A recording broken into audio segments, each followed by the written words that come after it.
and recording.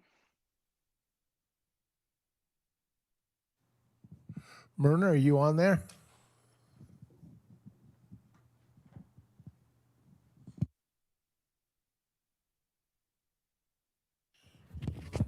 Myrna? Hello? Yes. Is it, I think it's Myrna or Marina? Marina. Well, that Marina. explain why nobody answered to that one. Marina, are you alive? Yes, we are live and recording. Okay, great. I just wanted to make sure. We'll get started here in 1 minute. Okay, so I'm going to go ahead and kick off the start of our meeting here for the Water Commission, February 23rd. We have a lot of commissioners here. I think a few others will be coming in. We have, I know, one online for sure, Roger, and so I think we'll be good there. And so I thought, what the heck? Let's get going. We all get all wound up and get tense about the subject we're on. So I'm going to share one quick little ditty with you here, and that was in Denver. I don't know if you saw the guy that fell off the 18th floor, the bar. The police determined he wasn't a bouncer, so. Sorry there. Pretty bad. But anyhow, here we go. Myrna, if you would please, everybody online, please introduce yourselves, please.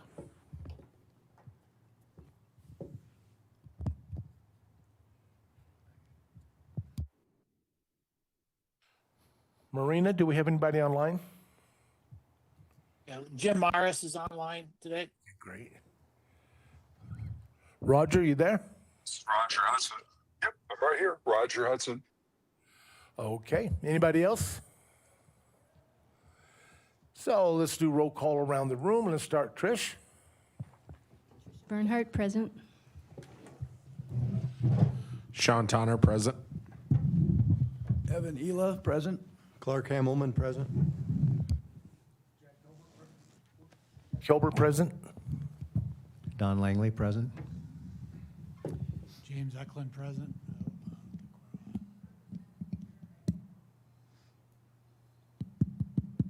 There it is. James Eklund, present. Harold Smethels, present. Okay, missing anybody? I think we're all squared away. I think we're only waiting for Mickey, so it looks like everybody's in attendance. That's really great. Okay. So we're looking at the agenda. First thing we need, I will say I was not at the last meeting. I apologize for missing it. So I will abstain from commenting on this. But the minutes for January 26th, if anybody has any changes? Harold? Yes, I have a correction, and I talked to staff. They're very helpful with this, but apparently since the microphone wasn't turned on, it was garbled, which was my fault. I apologize, but James seconded it, so he's with me. The motion was that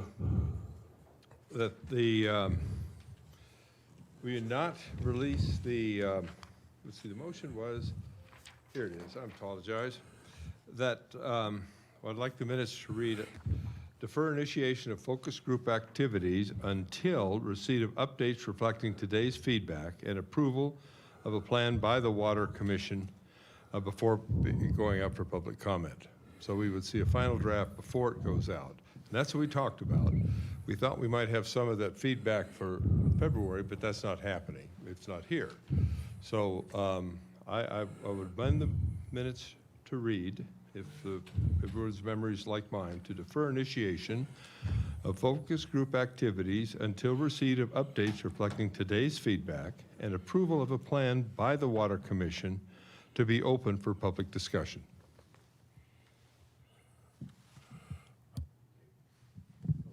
Go ahead, James. As a second, this is James Eklund, as a seconder of that motion, my recollection is consistent with that. Okay. So anybody else have any comments on that? Yes, sir.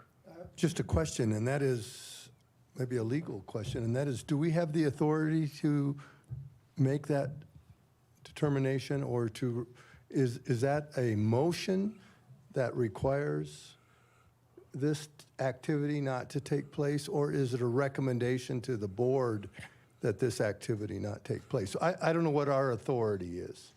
Okay, so let's separate what we're doing right now.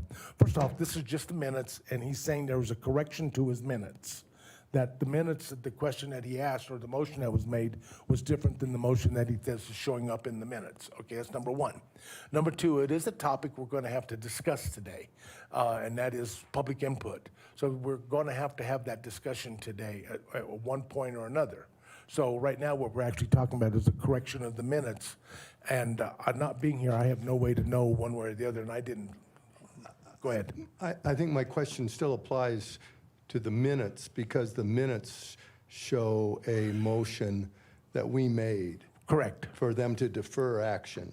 And my question is, do we have authority to make that kind of a motion? Or was the motion we made a motion to recommend that the board defer action? I'm just, There was no part of a recommendation to the board. It was the Okay. commission. At least that was the motion. I'm not debating the issue, Clark, because you raised a good question. Right. But no, it was that until this commission sees a report to go out, we're recommending it not go out.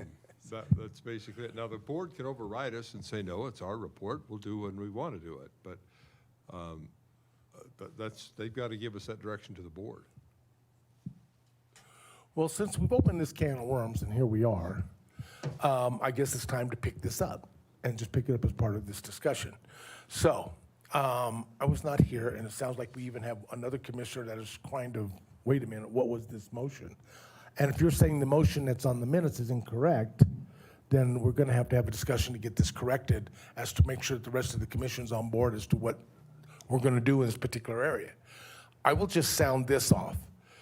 I think waiting until we have a completed plan and delivering it to the public as a completed plan is a slap in the face.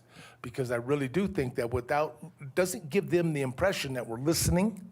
It doesn't give them the impression we're taking input prior to the development of a final product.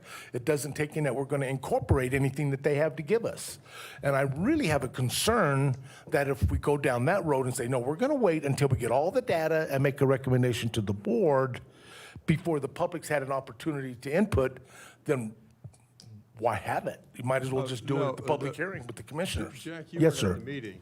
We made a lot of corrections to the Right? report. This is not to forestall public comment.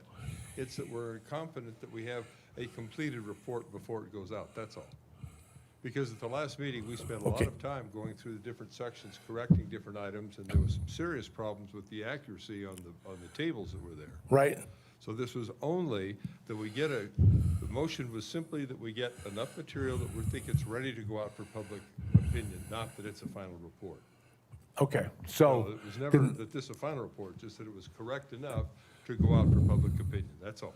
okay, Sean? Sean Towner, that's 100% correct, what Harold laid out.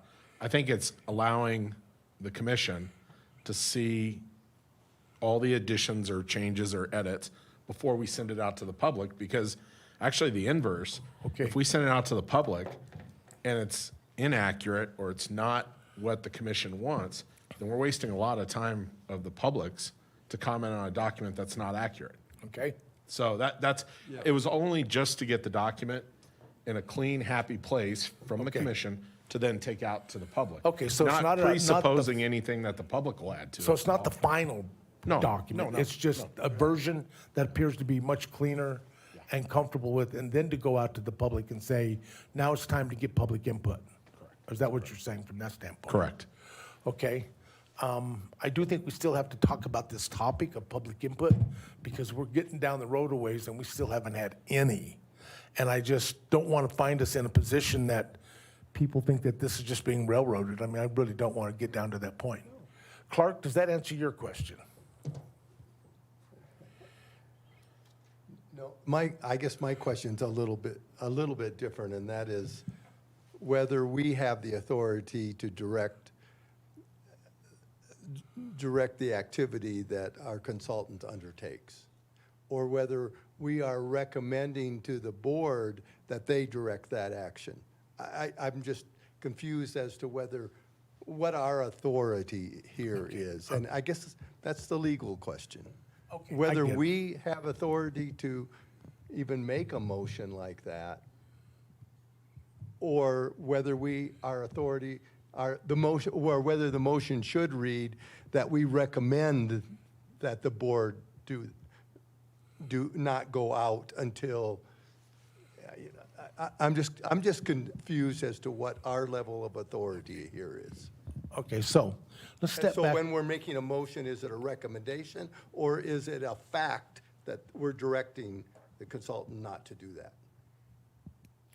So Well, I the think- scope, one thing I would say, and then I'm going to ask for Lauren's question here in a minute, but just one thing for us to keep in mind is what is the scope of our duties in this case? We had a scope, that scope was approved by the board, that gives us the authority to do the things we want to get done. So if the actions we take are within that scope, then we have the inlying authority to move forward in that manner. Okay, now if we go outside that scope, then we're going to have to ask for, I think, a correction, a deviation. So let me ask Lauren if I can. Lauren, would you comment on that question? This is Lauren Pulver with staff. I might ask Chris in terms of how best to handle the minutes, but any change to Jack's point to the scope it does have to be approved by the Board of County Commissioners because it's their contract. The scope currently does outline that there will be one more review draft created by the consultants, and that's in the April-May timeframe. And that the scope outlines that that next review draft will include feedback from the Board of County Commissioners, the Water Commission, focus groups, and public, and that will be used to produce that second review draft. So, not having time for focus group feedback to be incorporated into this next review draft that will come before you does deviate from that scope a bit. Did that help, or did we could create spaghetti? Just so, yeah, I understand. So our motion that was made last month says not to have focus group activities until this commission receives updates that reflect the discussion that we had a month ago. We have not received those updates yet. Okay, so. Is that correct? That's correct. That we have, Okay. we provided feedback Right? that before it goes out, our feedback should be considered. Now, the consultant can say, no, you're wrong, we're going to leave it the way it is. But before it goes out to the public, our feedback should be at least considered. For example, one of the strong motions was, before we say some concerns about language about how accurate some of the information is in terms of the ability to forecast, some things like that. We gave quite a bit of advice on that. We all agreed to it. And so it seems before it goes out, at least what we've provided the consultant should be incorporated, plus inaccuracies of the tables on what waters where and that type of thing. This is just one more dry clean before it goes out. Right. And a month ago when we met, one of the things I requested in an update was that there be a separate chapter that addresses the self-providers of water. And so does that mean that until that chapter's in there, that you can't have the focus group meetings? I'm just trying to understand the process. Right. No, I get it. I totally get it. Lauren, I'm not sure on that last part, on that question. So I think we have to create and that'll make sure we get back to the correction on that agenda item here in a minute, Harold. So I think since we're going to address that, my concern is, so the April, May, we have to have this information to the commissioners, is what you're saying. Okay. So we have to, within that time frame, have an opportunity to have public input. Am I correct?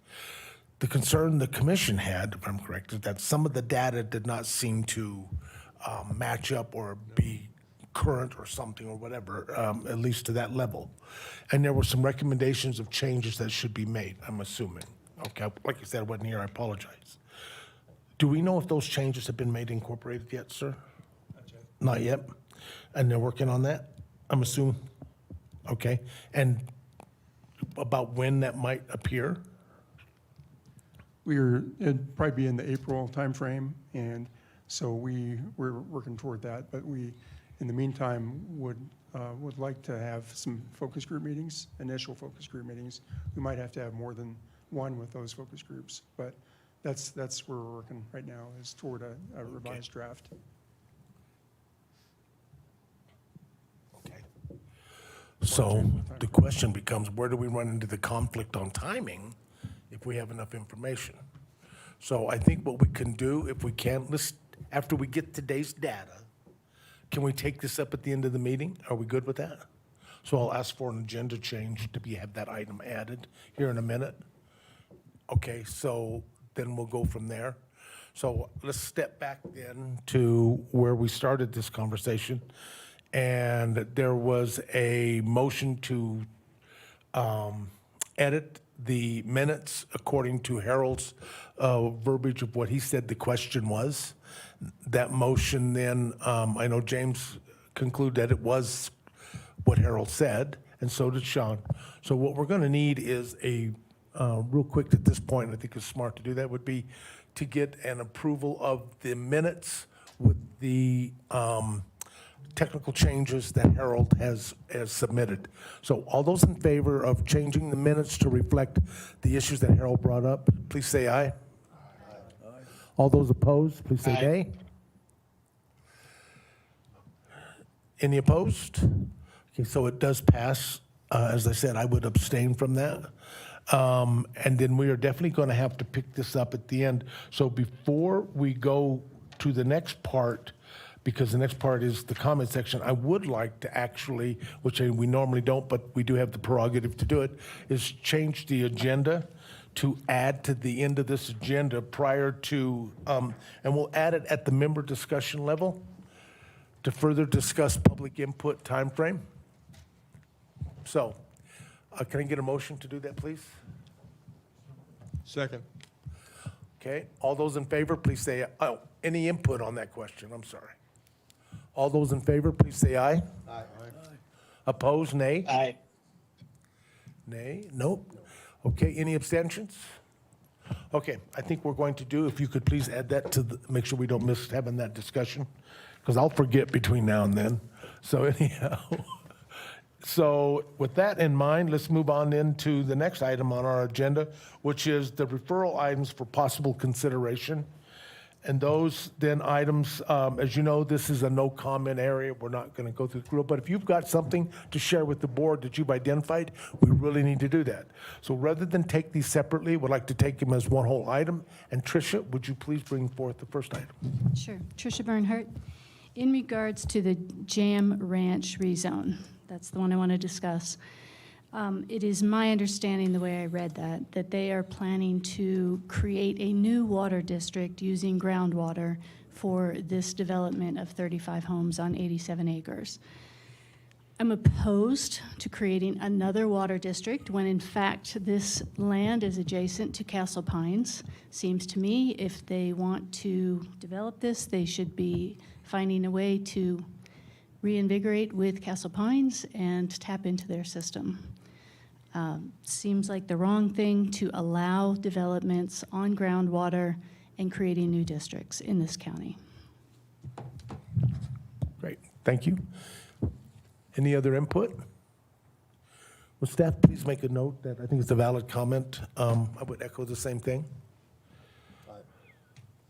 Okay, I would agree. yep. Harold? Haven't this commission been consistent when we looked at districts next to existing districts to avoid new well-based districts? Harold, I can't hear you. We can't hear you. Pardon? Can't hear you. Oh, I'm sorry, haven't we been through this once before, that the commission has been consistent that rather than creating new districts on wells, if they're adjacent to an existing district, they should connect? I think we've been quite consistent on that. I see no reason to change. Because we can't say you can't, but what we can do is make a recommendation to the commission Recommendation, that's to say correct. that Excuse they me. shouldn't. It's our recommendation they should. That was the recommendation. Yeah. Okay. Anything else? I think that is that. Okay. So we have no further comments on the other four applications, and I think we're good to go there. Now we need a presentation, I believe, from the Colorado State Demographer's Office. Is that correct? Ma'am, how are you? If you would please introduce yourself. and give us a long resume of your outstanding qualifications? No, it's okay.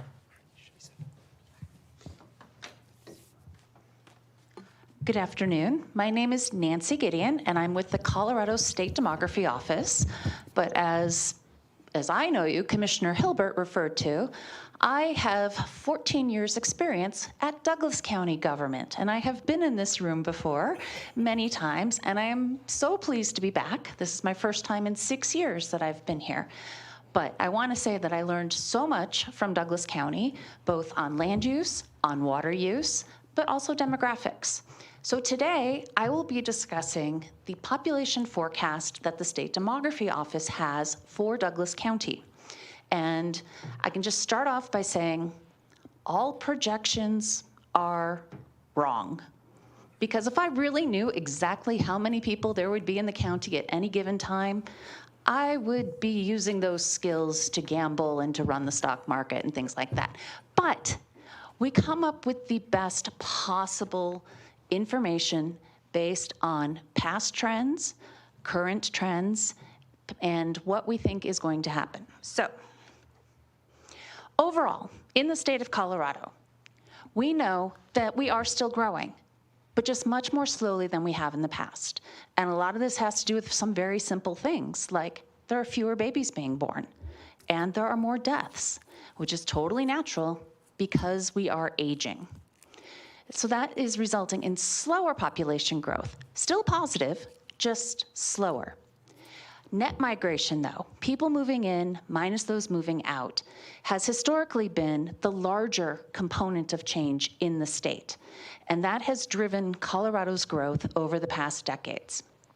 And finally, we're becoming increasingly more diverse in terms of racial and ethnic makeup.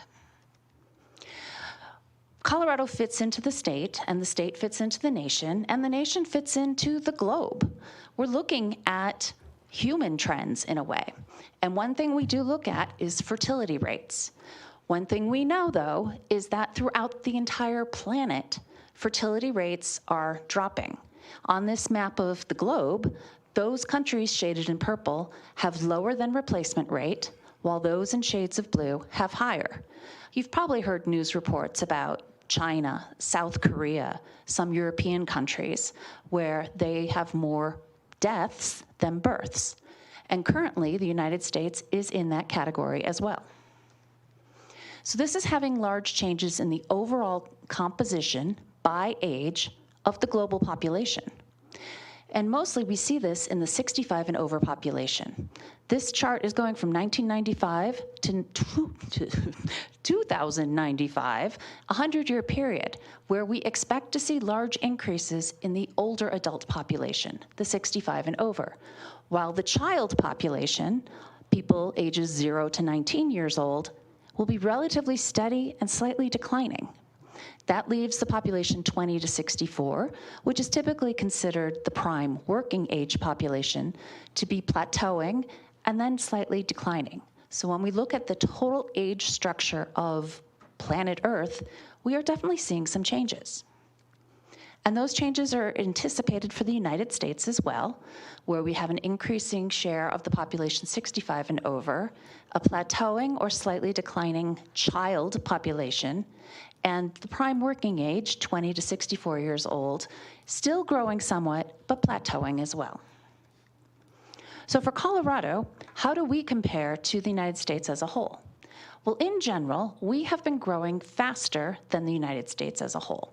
On this chart from 1990 to the forecast year of 2060, we see Colorado in the blue line has had higher annual population percent change than the United States as a whole, except for a small period in around 2020, where the United States as a whole had a slightly higher. But going forward, from 2025 through 2060, we do anticipate Colorado to continue growing faster than the United States. But by the year 2060, the United States is forecast to have 0% change in its total population, while Colorado's expected a 0.4% increase. Now, population will change So we don't miss this at this point, but that change is new births only, replacement rate only, not in and out? For the United States as a whole, it would be international migration and then births and deaths. For Colorado, it would be domestic migration and births and deaths. Migration is included. Yes, Okay, thank definitely, yes. So on this chart, we are seeing those components of change for the state as a whole. The blue bars are indicating that net migration, and the gray is natural increase. Now here we're going back to 1970, and then there's a dashed vertical line for 2024. Those are estimates. Those have happened. That is reality. And we see that natural increase, births minus deaths, has been relatively steady, but has some ups and downs. When we look at net migration, on the other hand, it's far larger and it's far more variable. The late 1980s, for example, was the only time during this previous 50-year time period where more people left the state of Colorado than moved into it. But that set us up for the 1990s, which was a very high period of net migration. There was a small decrease in the early 2000s, but mostly from 2005 through 2015, we had very stable net migration to the state. But 2020, 2021, the pandemic years, we saw both declines in natural increase, those gray bars, but also the blue lines of net migration. The recent years have seen, so 2023, 24, some more increases in that net migration. But going forward, we are anticipating that natural increase to be a smaller share of annual population change, and we will actually expect to get to natural decrease, more deaths than births, in the year 2047 for the state as a whole. But right now, the forecast is showing steady levels of net migration to the state. Of course, this is based on past data, and it's based on our modeling. A closer look at natural change, births and deaths, show two separate trends in a way. We'll start with deaths. Deaths have been increasing, and that's totally natural and exactly what we would expect because our population is aging. We're looking at absolute numbers. We're not looking at rates of mortality. Mortality rates have not increased or anything like this. We're just seeing that as Colorado has aged, we have more deaths, which is totally natural. And so that absolute number has been increasing and did have a sharp uptick in 2020 and 21 due to the pandemic. Births, on the other hand, statewide, have been variable. We tend to see increases, then a bit of a plateau, another increase, but 2007 was the year of peak births in the state of Colorado. And all those children are now young adults as they all turned 18 in 2025. Since 2007, we've still had over 60,000 babies born in the state each year. It's just been less than what we saw in 2007. Going forward, we're anticipating those number of births to be relatively stable at about 63, 64, 65,000 a year, but deaths will continue to increase as we age. Net migration is that other large component of change, and typically, most of the net migration to Colorado has been domestic, meaning people moving from other states. So people can leave Colorado to other states, but also enter Colorado from other states in the United States. We also do have international migration, which is typically when someone comes from another country and comes to Colorado, say, first. They would be registered as an international migrant to Colorado. If an international migrant first went to New York or Texas or California, then later moved to Colorado, they would still be foreign-born, but they would be considered a domestic move. But the point of this chart is to show that in the past 3 or 4 years, the trend has almost reversed itself, whereas domestic migration to the state was relatively high and was almost 80% of the total migration, whereas international migrants was about 20%. In recent years, in 2022, 23, and 24, that has reversed. However, we do not forecast that that would continue. So population projections do get changed every year. Every year, we reevaluate our inputs, we reevaluate the forecast, and we do make changes. In fact, between the data we put out in 2023, which we refer to as Vintage 23, and the data we put out just last November for Vintage 24, we do have some considerable differences. Here we're looking solely at the component of net migration. And the major revision that was made over that one-year period was that we are reducing the amount of net migration that we're forecasting in the short term. So from 2025 through about 2035, we cut back on the amount of net migration we were expecting to the state as a whole, based on continuing data we get every year from the Census Bureau. So you may have noticed changes from Vintage 23 to 24. And in a moment, we'll see what that looked like for Douglas County. But in the short term, for a 10-year time period, for all the counties in this state, we are looking at population increase, but it definitely varies by place in the state. This map is all 64 counties of the state, and it's showing in red, orange, and yellow hues those counties that are going to have population increases from 2024 to 2034, and those in shades of blue will have population decreases. Those in shades of blue tend to be in the southern part of the state, on the eastern plains, in the far northwest corner of the state. Those counties also tend to be rural. They tend to be much smaller to begin with. And the large increase tends to be on the Front Range counties. So Douglas County is in there, along with El Paso, but also Arapahoe, Adams, Weld County in the north. So we have seen the majority of the growth occurring on the Front Range counties, which in our definition does include Larimer and Weld to the north, all the way down basically I-25 through Metro Denver, but also Colorado Springs and Pueblo are part of the Front Range by this definition. So that's the state overview. So let's look at Douglas County. The current Vintage 2024 population forecast for Douglas County is expecting a 2060 population of about 583,000 people. Our current estimate as of 2024 for the county is at about 394,000 people. So we are expecting continued growth from 2025 through 2060.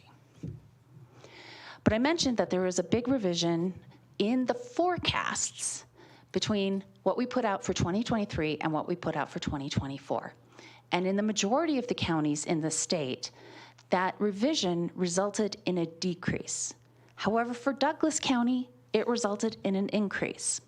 We found some improved data, and we realized we had missed out on some net migration and various things by age, so we actually increased the forecast for Douglas County compared to what we put out again in 2023 compared to 2024.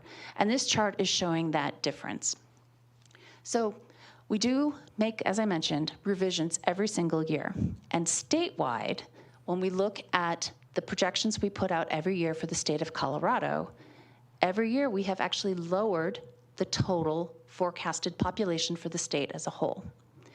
And we did so again between 23 and 24.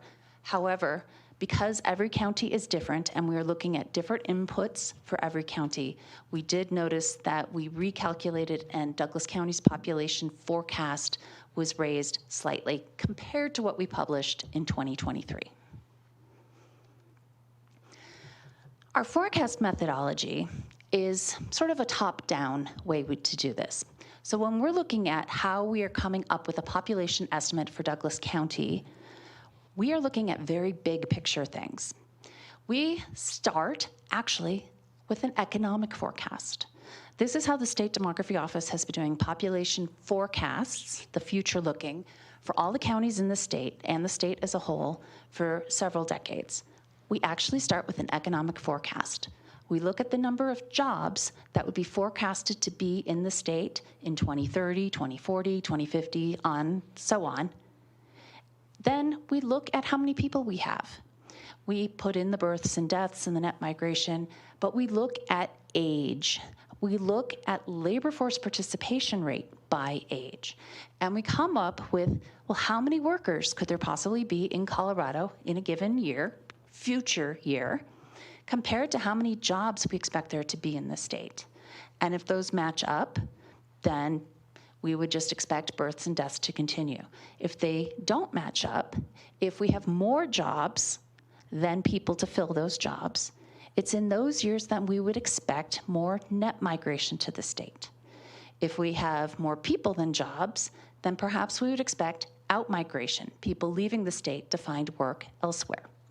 This model has held up very well for the past 2 decades, and we do see correlation in the history of Colorado between time periods when Colorado has had many new jobs, so either expansions of businesses, new industries, and also when Colorado's unemployment rate is lower than some of our neighboring states, we also tend to see more people moving to the state to fill jobs during those 2 time periods.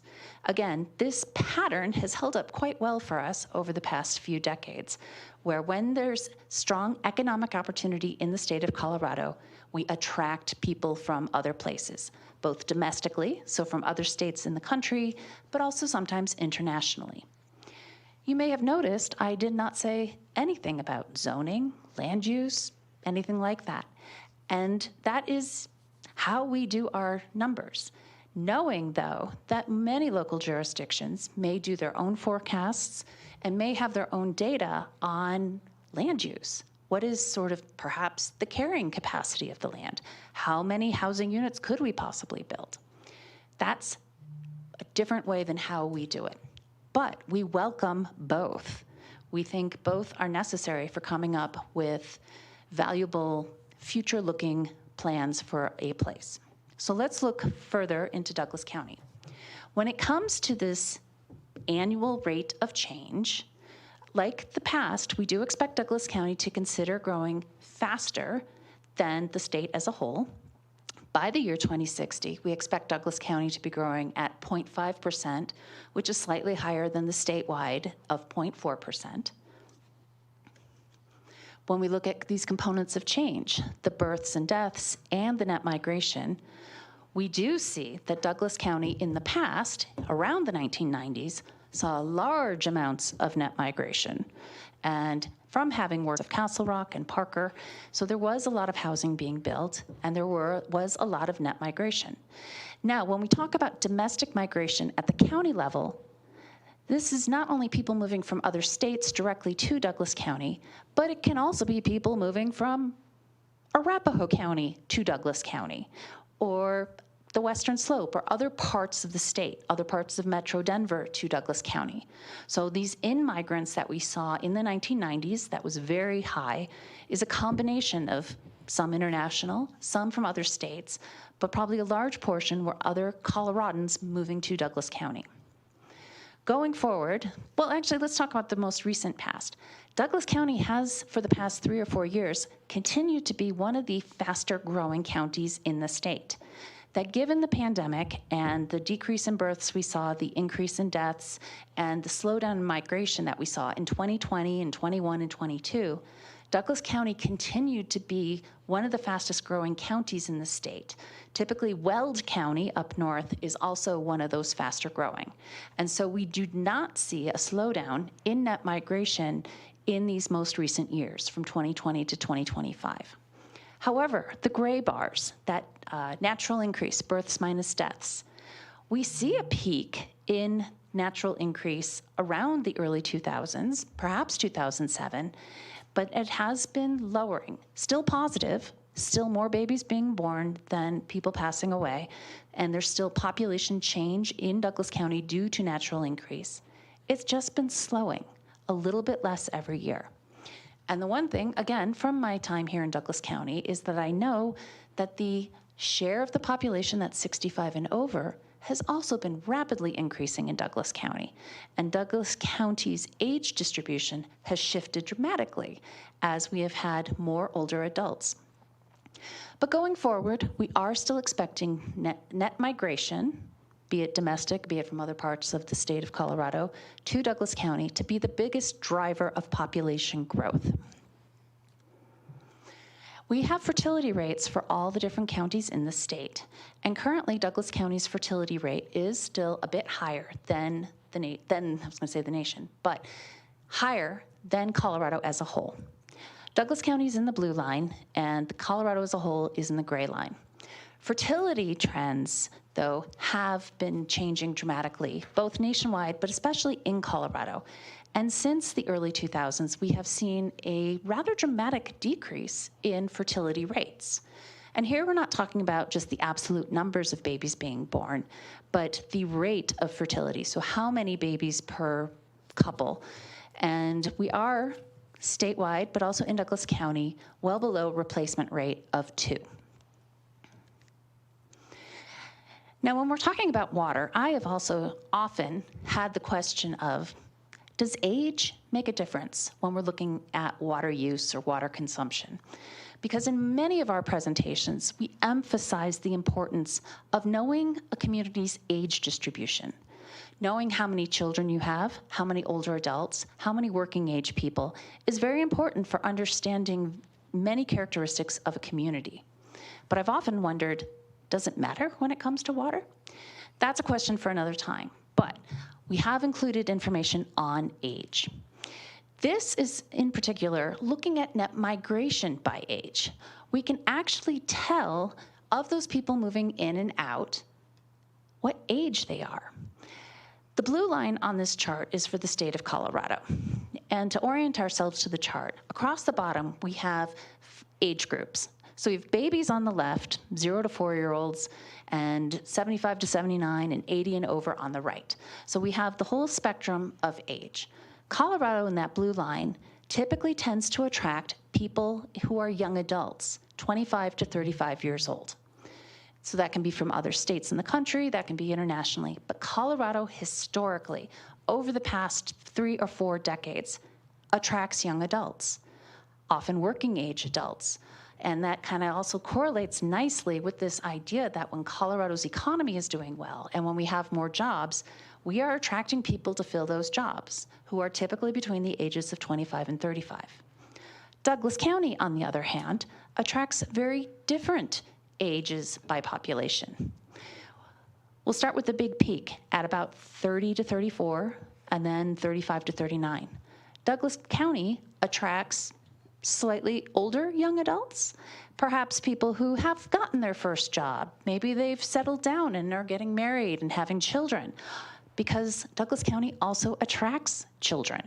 So we see that historically, and in this case, we're looking specifically between 2010 and 2020, Douglas County tends to attract families. We see out-migration of 20-year-olds, and that kind of fits what we would think, that because Douglas County doesn't have as many higher educational opportunities, doesn't have a college or university, we do see young adults leave. But then, perhaps once they're more established, they come back. Maybe not the same young adults, but that we see this increase in the 35 to 39-year-olds and 40 and over. So we have this data by age. This is simply net migration, the people moving in and out. The other comment I wanted to make about net migration, I mentioned earlier that in the most recent years, 2022 through 2024, we saw this flip in migration to the state of Colorado, where instead of predominantly being domestic, people moving from other states, there was an increase in international. However, the data shows that's not the case for Douglas County. On this chart, the blue lines are showing the amount of net migration that was domestic, and the gold bars is the share that is international. And there has been an increase in international migration to Douglas County in recent years. But unlike the state as a whole, it hasn't flipped completely in the ratios, that Douglas is still seeing that domestic migration.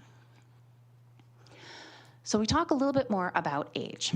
We already saw a little bit about who Colorado tends to attract, and it's those 25 to 35-year-olds. Here we have a chart that's very similar, where we have every single year of age across the bottom axis. So again, babies on the left and elders on the right. Colorado has more people aged 30 or 31 than any other single year of age. Colorado is still relatively young. Our peak person, so to speak, is in their 30s. We see that slowdown in births when we look at those younger age groups. We see a little bit of an uptick around the 18-year-olds, which in 2024 would be those people born around the year 2007, but every age group behind them is a little bit smaller. Again, does this matter so much for water? Not sure, but a school district definitely wants to know this. Here again, we're looking at the state as a whole, and on the next slide, we can see a variety of counties. Douglas County is in the upper left. And like we saw with the net migration, we do see those similar patterns here, where Douglas County actually has more people who are about the ages of 18 and has more people who are in their early 50s. So sort of that family component. But here too, we see that drop off in the number of children. So from the 18-year-olds, but every year behind them, there are fewer children. We see that trough when it comes to the early 20-year-olds. But if we were to compare this chart for Douglas County to one from 10 years ago, the biggest change would be in the older adults. Douglas County is now experiencing far more people in that 65 and over age group. For comparison, we have Jefferson County on the bottom left, Weld County on the upper right, and Weld County is distinctive because Weld County has not quite seen a slowdown in the number of births. And so its child age population is relatively steady or level across the different ages. Jefferson County is older than Douglas County, and you can see that peak in, actually, when we look at the 60 and over age group. Jefferson County also does have a higher share of people in their 30s and 40s. But the next slide is comparing Douglas County's age to Colorado as a whole. Again, the 5-year age groups across the bottom. Colorado is now in the red line, and Douglas County is in the dark blue line. Again, these shares of population by age. We see that lower share of 20-year-olds, the higher share of teenagers, and then that higher share of 49 to 50-year-old people. But for the total population of Douglas County compared to the total population of Colorado, Douglas County is still younger when it comes to our 65 and over population. Current data from the State Demography Office for 2024 shows that statewide, about 16.5% of the population is 65 and over, whereas in Douglas County, it's about 15%.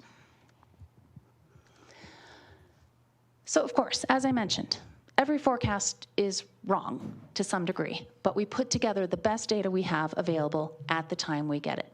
So there are risks to the forecast. One thing we are finding is Colorado's competitiveness with other states. We have seen in the past when our unemployment rate is lower than other states, that we tend to attract people. But there's other factors at play. Housing affordability, cost of living, things like that. There's many other factors at the federal level that we can't control that may impact population change, and jobs as well. Automation and AI might change the relationship between people and their jobs and the geography. So this is sort of our caveat page. And that concludes the presentation. Anybody have any questions? Harold?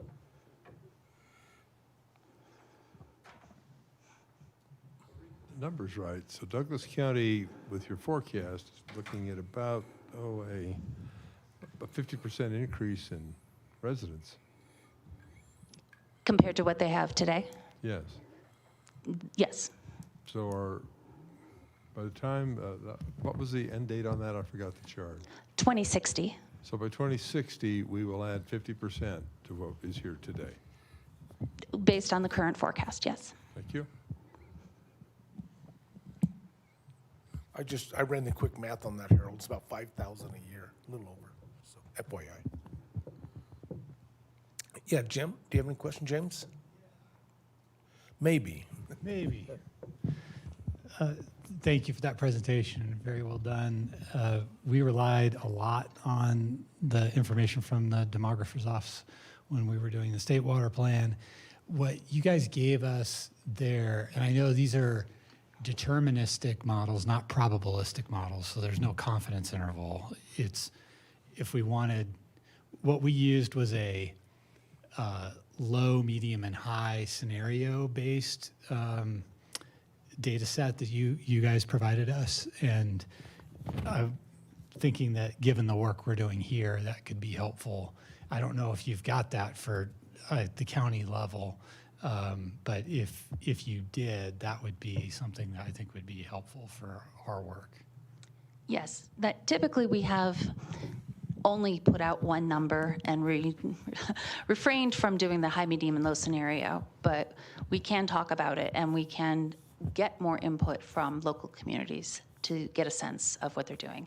But also, yes, we have actually, our forecast demographer who puts together these data has looked at different scenarios, some having to do with fertility rates, some having to do with migration, and has come up with different ways of looking at the future based on sort of that, well, what if this happens, what if that happens? Currently, though, we just publish one number. Anybody else? Nancy, thank you so very much. That actually was very informative. And I think it's something that we'll refer to in our heads, at least as we move forward here with this, okay? Yes, great. Thank you very, very much. Yes, thank you. All right, you take care.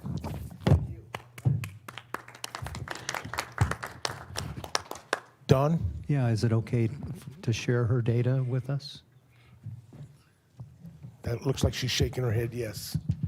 Yes, for sure. That everything that we produce is public, and I actually sent Lauren a PDF version of the presentation so that you can see all the data.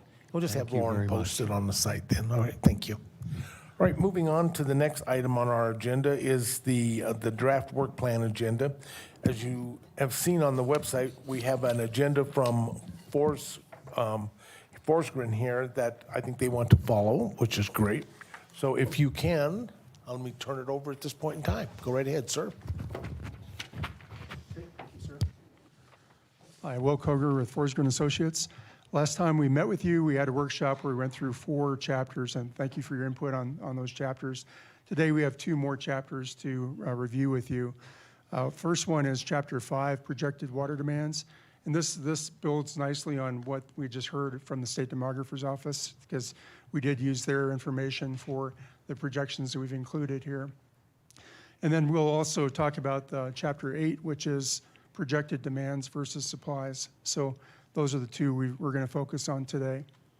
So in Chapter 5, you'll see that we've got the current population distribution by communities, and it's been suggested that we pull out Highlands Ranch from the unincorporated portion there so that we can identify that, since that's a very large unincorporated area and a kind of special case. And then we showed population projections using the 2019 comprehensive plan for Douglas County, and also compared that to the State Demographer's Office projections for that were issued in 2025. And there's a figure 5-1 that shows how those chart out. And so the SDO population projections were higher than those of the comprehensive plan, and so we chose to use the higher number so that we're more conservative with respect to looking at future supplies to meet those demands. And then we also compared the projections that we received from the water providers and estimated the number of people from those projections in terms of supply, or the demands that they've got projected. And we, in Table 5.5, we compared those demands calculated using the SDO projections, compared those to the demands using the water provider projections. So I'll tee that up, and we've got information in there too about the customer demand types and those kinds of things. But this is probably a good point at which to build on for your comments.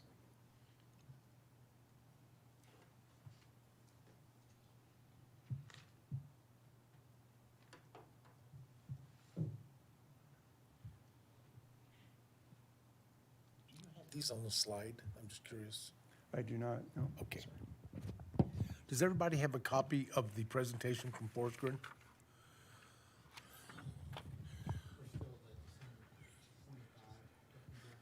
Yes, Right. sir.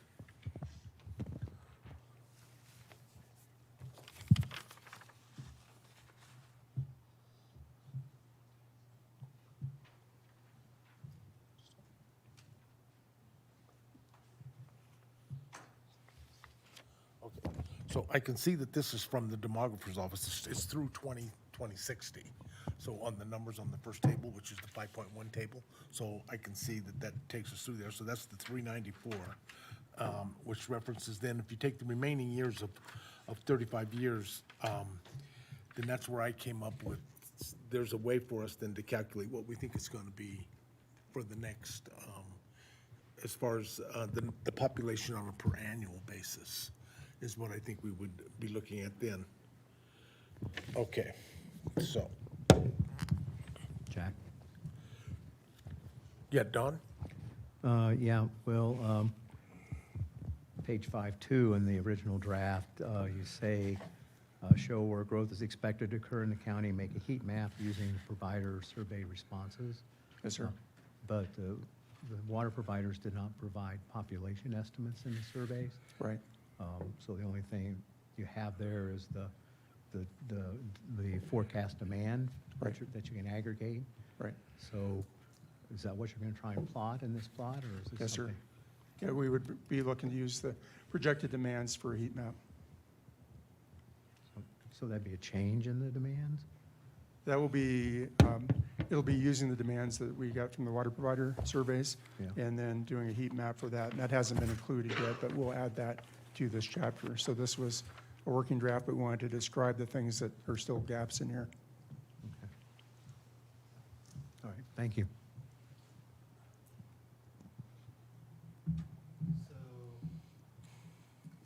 As it's 0.19 is the unit demand per capita, correct? Right. On table 5.3. Yes, sir. Is that assumed to remain flat through 2050 with,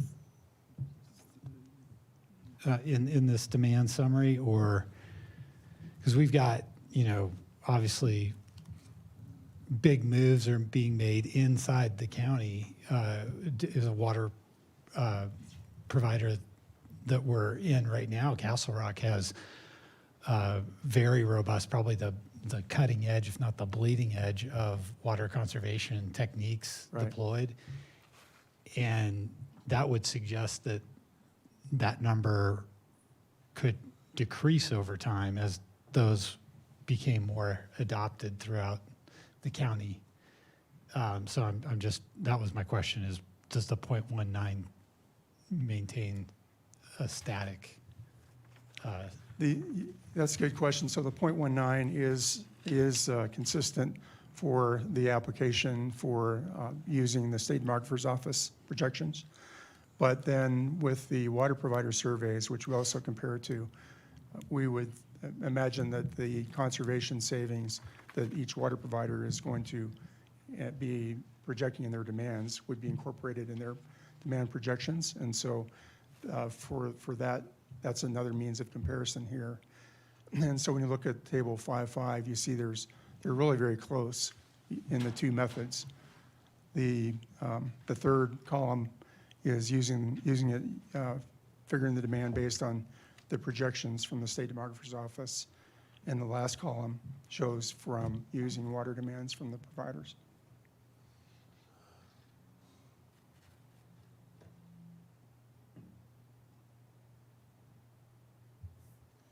So I have a question. So is the projection based upon, there's got to be an assumption here, and you're driving this in your algorithm, and the assumption would be that it's a flat water usage rate on a per person basis, or what is you basing the water demand on? That is based on using the a flat assumption for when we use the state demographer's projections. But then when you look at the other side of the coin here, looking at the projections from the water providers, there's probably some conservation baked into those numbers. And so I believe that probably includes the some conservation involved there. Okay.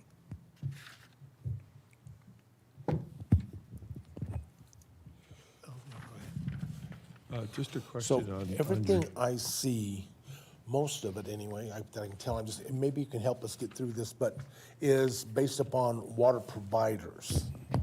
Okay? Is there anything in here on the well users, the 8,900 well users? Those are included with the water provider numbers. We used an estimate of 0.75 acre feet per unit for the domestic, the well users. And is that currently what, and you're basing that based upon current usage assumptions, I'm assuming? Yes, sir. Okay. It's kind of a standard number to use for individual well owners. Okay. Is that, you said per unit, you mean per well or per person? Per home, per unit. Per, So 0.75 acre feet per well home. then, really? Per Yeah. well, right. Yeah, domestic well. Yes, sir. Somebody have a question? I'm sorry. I was looking. Harold? At the last meeting on some of the information that was provided by the different districts, there were some errors that's going back and being created. So I imagine that this table like 5.7 will be updated. Yes, sir. Yeah, we're going back and rechecking some of those numbers with the water providers. I think, I know in one case, I think we did provide some different, some numbers. So, so that'll be updated, give us a little bit better picture. Right. Thank you. Yeah, I provided a few numbers. A few corrections. Go ahead, James. Thanks. Do you know what the indoor versus outdoor split is on that 167 gallons per day? I don't offhand. I imagine it's a It's like 60-40 50, split. yeah. Maybe, but, yeah.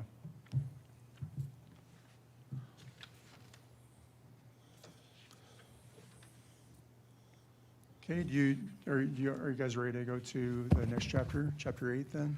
Well, yeah, hang on one second. I want to make sure everybody's comfortable with understanding where we're at. And I know some are at a disadvantage. You didn't have a copy of the chapter 5 with you. Any other questions on chapter 5? Okay. I'll make a note to go back to it. Go ahead. I'm just formulating this one on the fly, based on what the demographer's office has said. If the number of housing units rises in Douglas County but the number of people living in a housing unit falls or drops, I'm not articulating this well, but the size of the home is probably going to determine, how many people are in a unit, or is going to help determine how much consumptive use or how much water is being demanded by that unit. And so I'm not sure if it's possible to take from the data that the demographer's office has available to us and back into that, a projection on where the housing unit stock in the county is headed. That's not a good question for you, but I'm trying to, I'll think about how to better word it. I think what you're getting to is that the homes, however many people live there, there's an irrigation demand that's getting met every year, right? And so if you have just a few people living there, the use per person is very high. But if you think of more people being in condominiums or something, then obviously there's less demand per person. Right. Harold?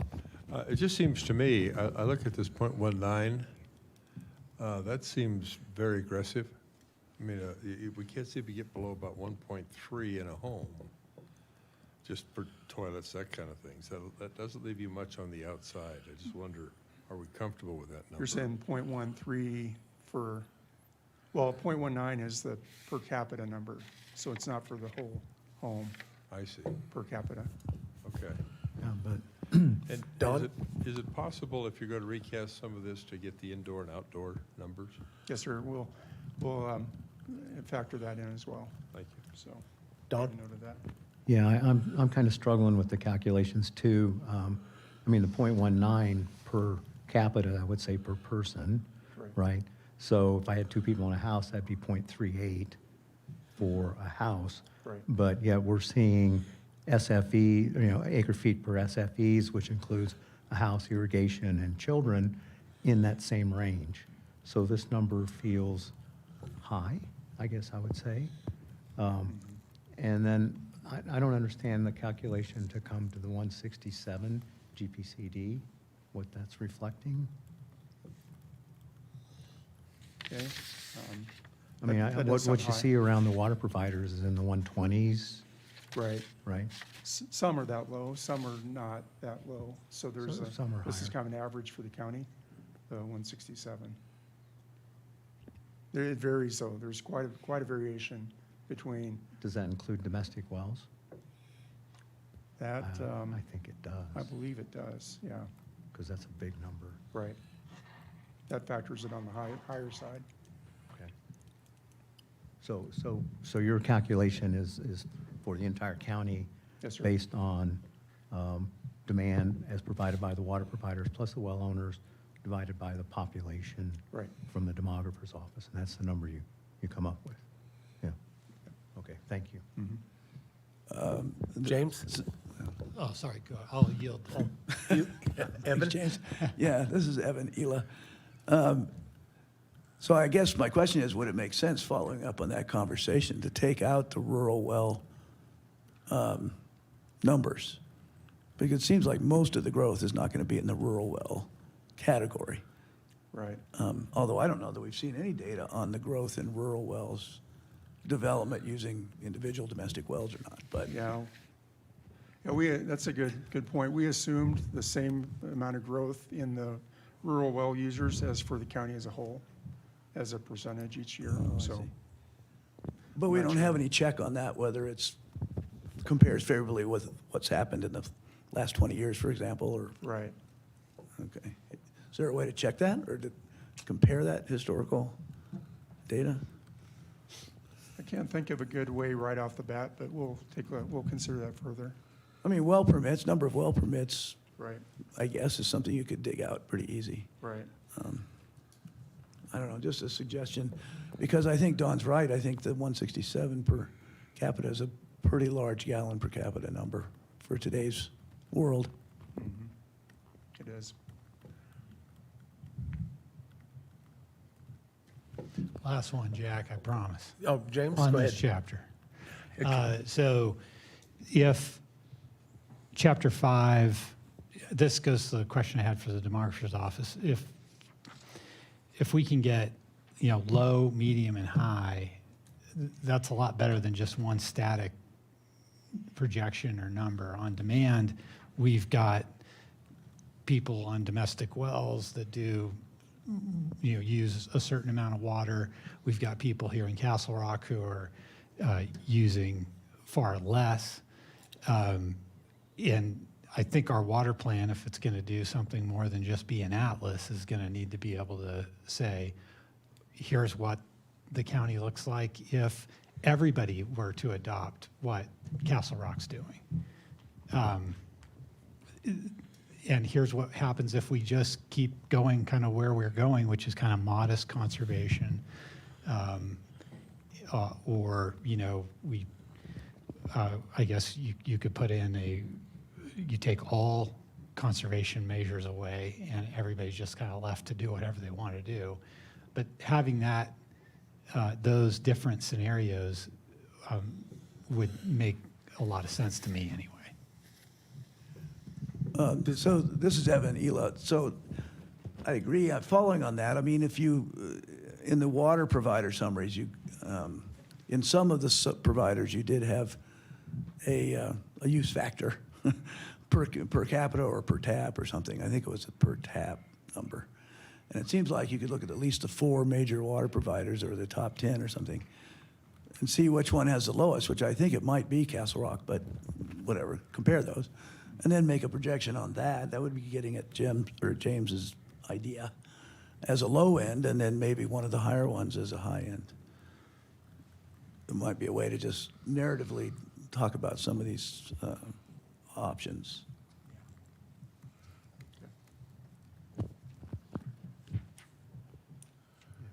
So I think at this point, let's get chapter 8 and let's get that one done real quick, and then we can circle back, okay? Because we're still in this whole discussion point, okay? If you can, please, thank you. Okay, for Chapter 8, it's the projected demands versus supplies. And for this portion, Mr. Jason Broom is online with us to discuss this one. Jason? Hello, Commission. Chapter 8 is pretty short. We wrap up and summarize supplies versus demands here. We've got a table or a chart there that shows bar graph, current out to 2050 supplies versus demands, and then a discussion about that. A couple of things that we are going to work into this is some mapping regarding some pie charts for each provider showing sort of what portion of their total supply are they looking at using by the time they get to 2050. And then also looking at trying to break out and give you an idea of future use of renewable versus renewable sources. So with that, I'll open it up to your comments. Harold?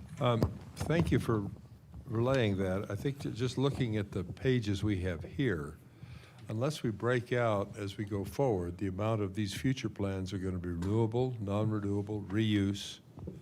It's hard to really come up with a plan.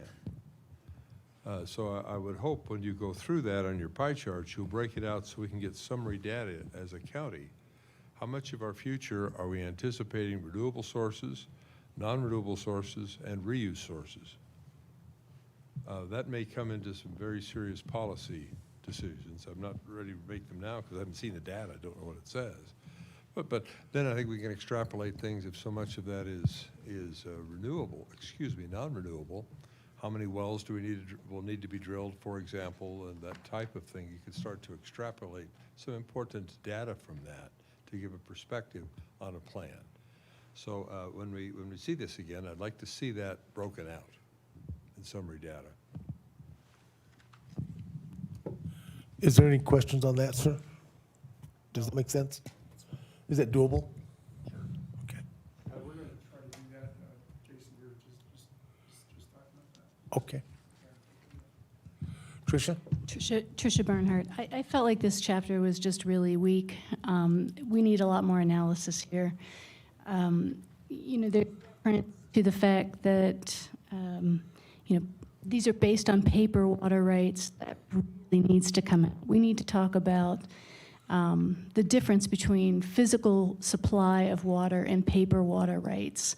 I think the charts, the way they look, are really not accurate. It really overestimates to the average person who would look at this that there's so much water supply, and we're talking about paper water rights, not physical water.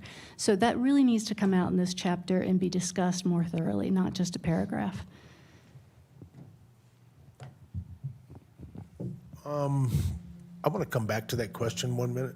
Tricia, I'm just going to, let me push back just a little bit, make me understand it, is all I'm asking here, get clarification.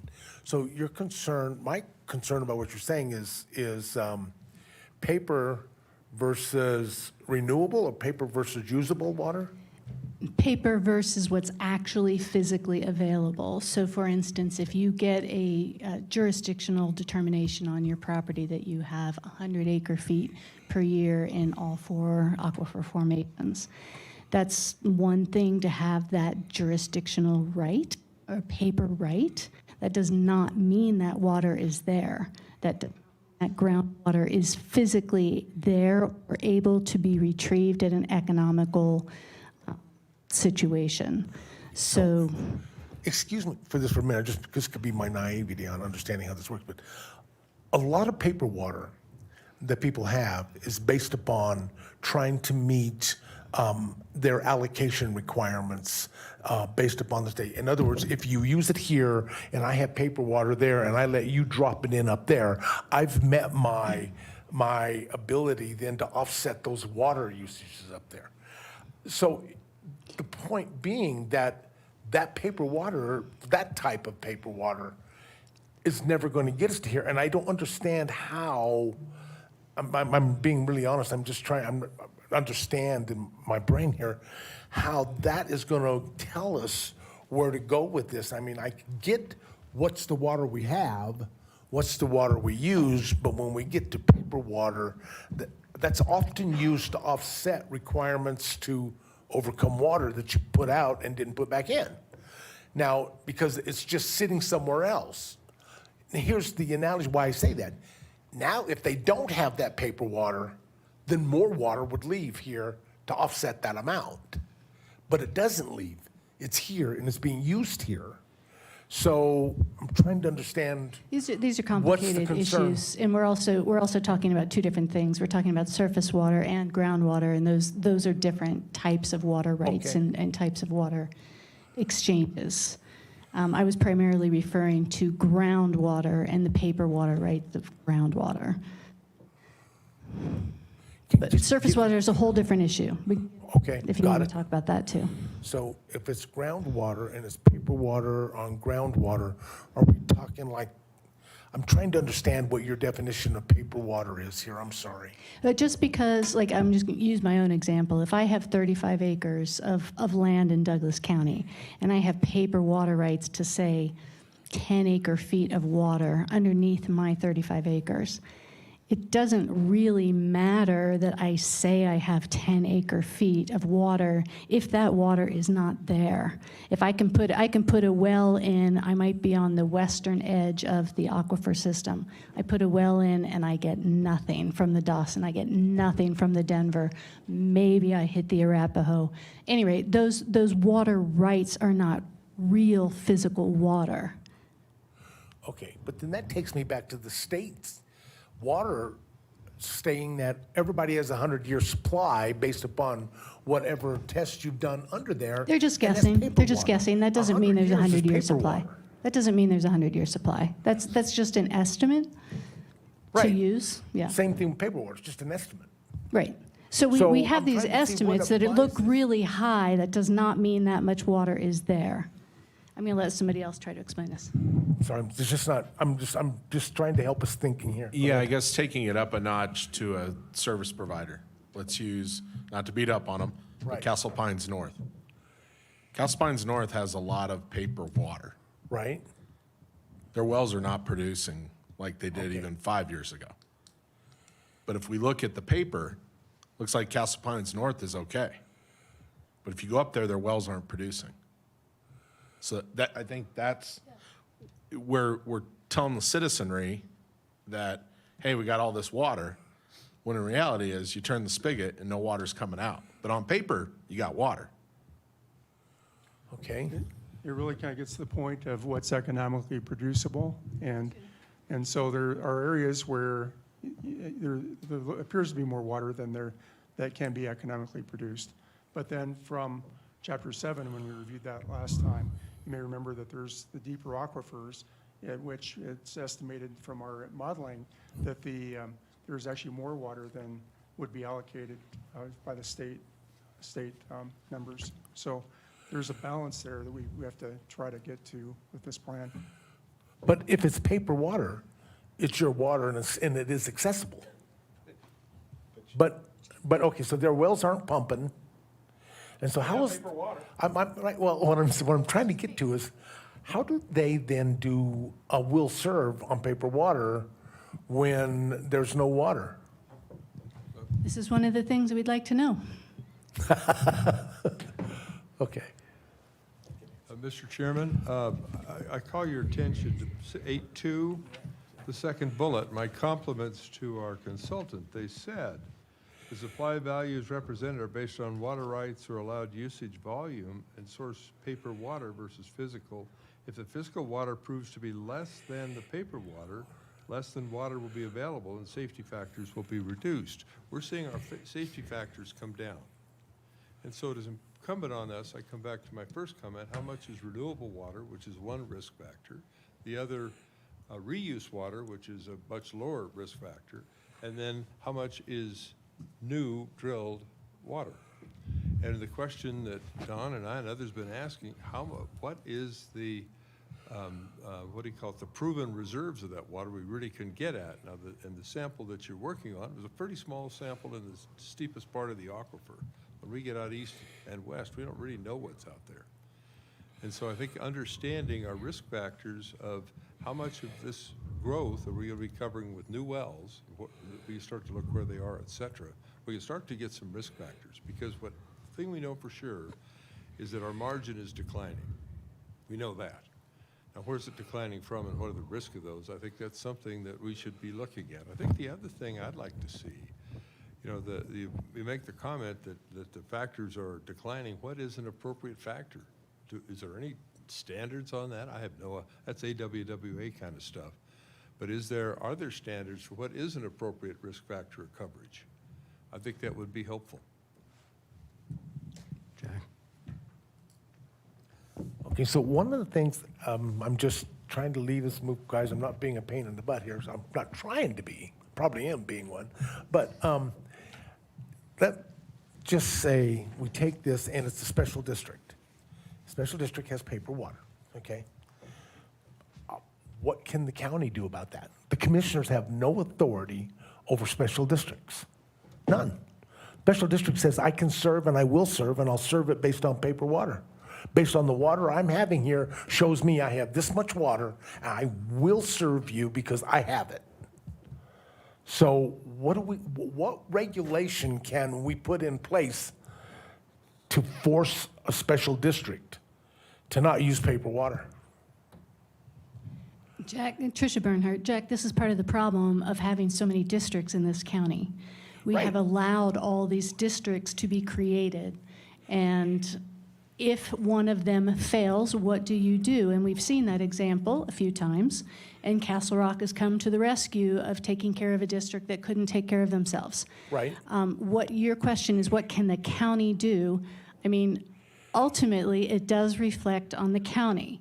If we run out of water as a county, yes, it is up to that district. But those that are not in a district, like myself, we just simply run out of water, and we are in a county that is not able to provide us any water. It is ultimately not the county's responsibility, but it's a big problem. I'm trying to get us to be thinking to the next level. To be honest with you, I'm really worried getting, because it was something we wrestled with when I was a commissioner over and over and over. And it just was always this big circle. They just come back all the time. Jack, if I could help you, okay. If we look at this, I think it was called the Jam Ranch, whatever it was that was on the agenda today. Right. And they want to form a metro district or a special district to serve the needs of those houses in that 35 acres, or 35 houses, I guess it was. The county has complete authority on whether to approve that district. In reality. Well, you do. I mean, proving the county district, commissioners have ultimate authority to adopt that service plan. But once it's approved, then the service plan, you can review the service plan annually, and you can take action as a commissioner to help them, tell them, we have concerns here and here and here. But once you've approved a water district, and they get that title status, I mean, I agree with you. much. Once it's been organized by the county and allowed to occur, then you don't have a lot of authority over what they do. But in creating them, you definitely have complete authority. The Board of Commissioners does. Okay, so looking at it from the beginning versus, Exactly. I get exactly. I got you. So if we're looking at policy in the future and how the county will develop, yes, very good point. You know, should you allow the creation of more metro districts and these little small pocket developments, or should it be more coalesced into the large Parker or other big water districts that are already established and have proven themselves? Okay, so you know what, Evan, that went from my ear to my brain finally. Thank you. Okay, go ahead. To piggyback on Evan and to answer, I think, add more clarity on your question, what can the county do? I think going forward, knowing where special districts are paper water heavy, I think as the county starts to budget and look at where they allocate dollars for water infrastructure improvement and things like that, one solution may be to aid those special districts into being moved into a larger district or fixing existing infrastructure. But I think it allows us a data point of being able to say, look, in our analysis, looks like you got a lot of paper water. So, might be a ground Okay. guide for the county commissioners. Yeah, I mean, the county could certainly encourage consolidations of districts, Right. smaller districts into a bigger, more economically functioning district or something. Gotcha. I see now what you're thinking and how that would go. Okay, great. Clark, this is Clark Hammelman. Yeah, I think I saw today that the commissioners were looking at a request, I'm not sure whether it's from Bell Mountain Ranch or whether it was from Castle Rock Water, for some financial assistance as Bell Mountain Ranch is moving into the Castle Rock water system. And it seems like that's exactly that. I mean, that's something the county can do, is to encourage that either through policy or through dollars, those kinds of consolidations. Okay. So recommendations then being, county needs to look more forward and progressive in where do you consolidate? Where do you not allow because thereof?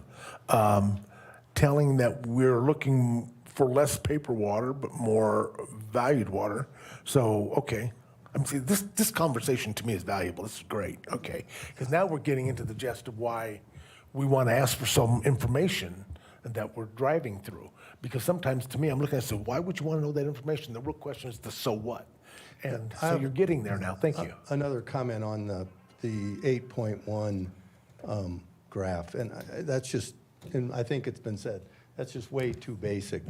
We need to know what the components of the green lines are there.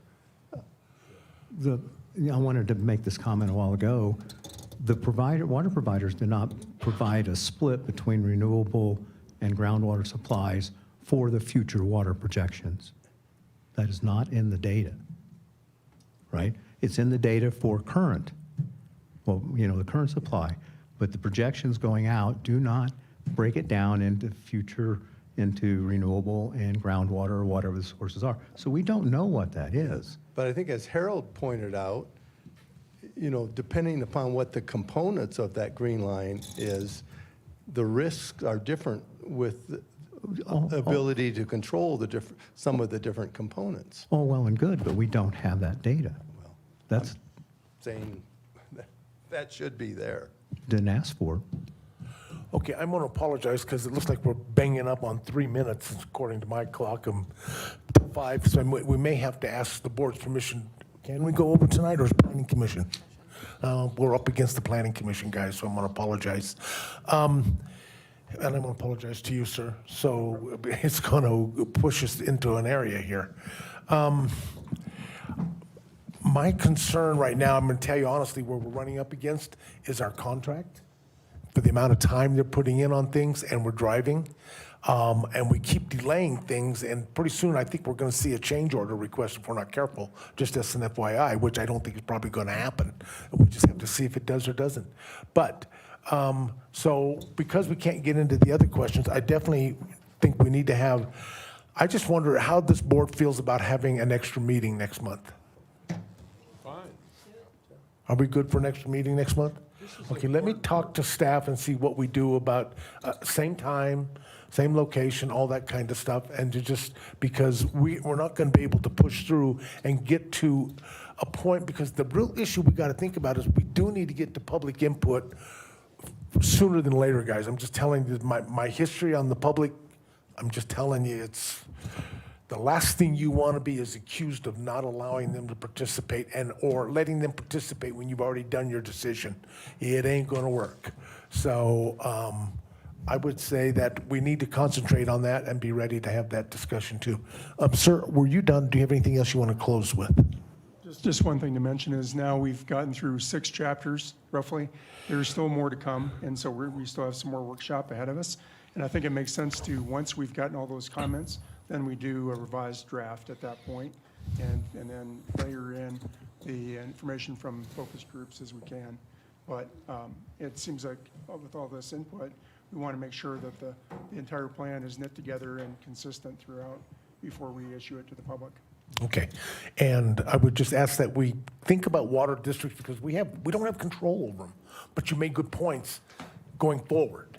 what can the commissioners do to not continue creating the problem we have?